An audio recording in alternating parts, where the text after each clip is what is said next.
கண்மணி போல பாதுகாத்து இந்த 6வது மாதத்தை கர்த்தர் நம்ம கரங்களை கொடுத்திருக்கிறார். இந்த 6வது மாதத்தை தேவன் நம்முடைய கரங்களில் கொடுத்திருக்கிறார்.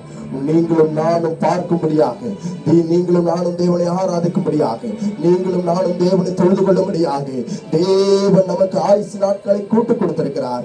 தேவனுடைய ஆத்ம சந்தோஷங்களை பிரவேசிக்கும்படியாக, தேவனுடைய மனமகிழ்ச்சியிலே பிரவேசிக்கும்படியாக, இதோ சின்னவன் ஆகிறவன் சிறியவன் பலத்த ஜாதியுமாய் இருப்பான் என்று சொல்லி நல்ல வாய்களை திறந்து, நல்ல வாய்களை திறந்து, யாரும் வெறுமையை கூடாது.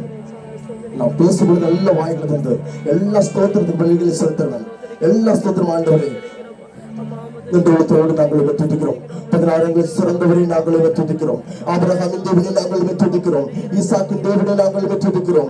எலியாவின் தேவனை நாங்கள் துதிக்கிறோம். சாத்ராக் மேஷாக் ஆபேத்நேகோவின் தேவனை நாங்கள் துதிக்கிறோம். தானியேலின் தேவனை நாங்கள் துதிக்கிறோம். ஒருவராய் பெரிய அதிசயங்களை செய்கிறவரை நாங்கள் துதிக்கிறோம். அப்பா ஸ்தோத்திரம், ஸ்தோத்திரம். நல்ல வாய்களை திறந்து, எல்லா கண்களும் நல்ல வாய்களை திறக்கணும். நல்ல பெரியவங்க குட்டி வாலிபர்கள் எல்லாம் நல்ல வாய்களை திறக்கணும். நல்ல வாய்களை திறந்து ஆண்டவரே அப்பா எங்களை பாதுகாத்தீரே.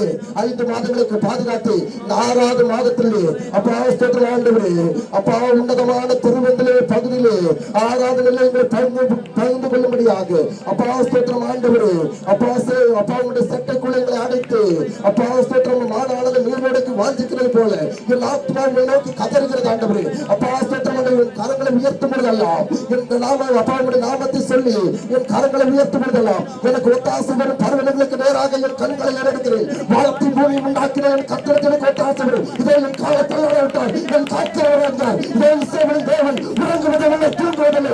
இதே சட்டைகளின் கீழே அழைத்து என் பாவம் கல்விடாதவனுக்கு அவருடைய தூதர்களை கட்டளையிட்டு என்னை கொண்டு போகிறவர் இருக்கிறார். இதே சின்ன அபாசத்தின் ஆண்டவர் வானத்து சிங்காசனம் பூமி பாதபடியாக இருக்க கத்த சொல்கிறார். உனக்கு விரோதமாக, உன் பிள்ளைகளுக்கு விரோதமாக, உன் குடும்பத்திற்கு விரோதமாக, உன் சந்ததிக்கு விரோதமாக எழுப்புகிற எல்லா சங்காரத்தின் ஆவிகளையும் நான் இப்பொழுது நிர்மூலமாக்க போகிறேன்.